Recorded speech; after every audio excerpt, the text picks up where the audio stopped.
Remember ISIS? No, not Taylor Swift's Eras Tour.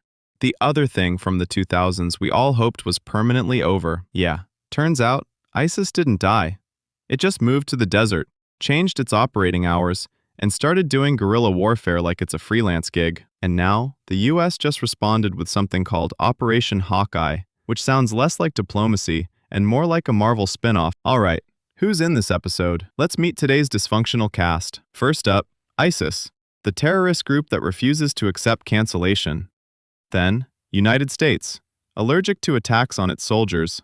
Syria, technically a country, practically a geopolitical Airbnb. And Palmyra, ancient ruins, modern chaos. The stakes? 3 Americans killed, 2 National Guard soldiers, 1 civilian interpreter. And suddenly, the phrase post-ISIS world feels optimistic. Rewind. How did we get back here? December 13th.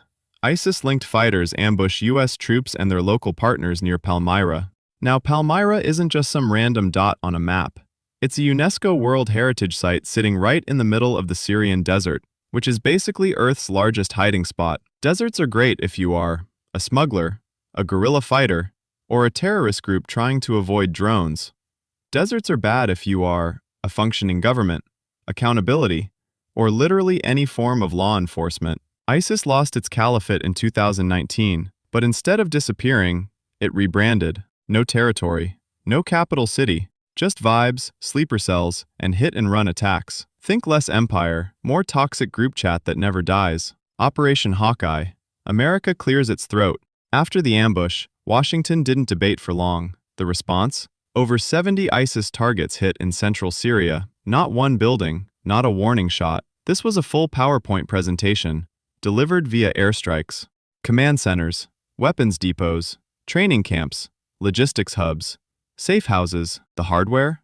F-15s, F-16s, a 10 Thunderbolt II, the flying chainsaw, Apache helicopters, HIMARS rockets, precision-guided munitions. Translation?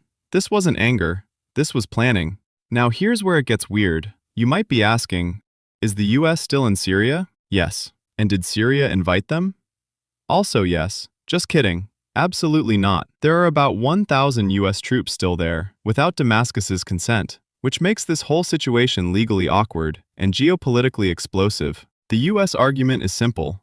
Someone has to keep ISIS from respawning. Someone has to back Kurdish allies. Someone has to guard detention camps full of ISIS fighters who really want to escape.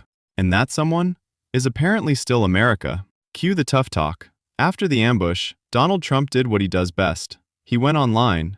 No regime change, no occupation, just consequences. Then Defense Secretary Pete Hegseth showed up with the calm, terrifying version of the message. This is not the beginning of a war, which is something you usually only say when things look very much like the beginning of a war. He called it punitive. Translation? You did a thing.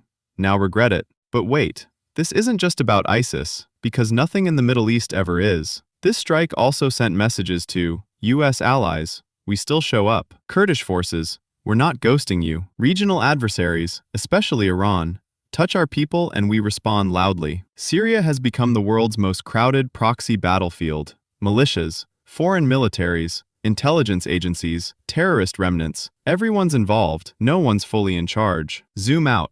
What this says about modern war. This isn't 2003-style invasion warfare anymore. Modern counterterrorism looks like this. No territory to capture, no victory parades, just constant surveillance and disruption. ISIS today isn't trying to rule, it's trying to survive. And it survives because chaos never ends. Governance is weak. Deserts don't care about borders. As long as instability exists, groups like ISIS can live in the cracks. So did Operation Hawkeye solve anything? Short answer, no. Long answer, also no.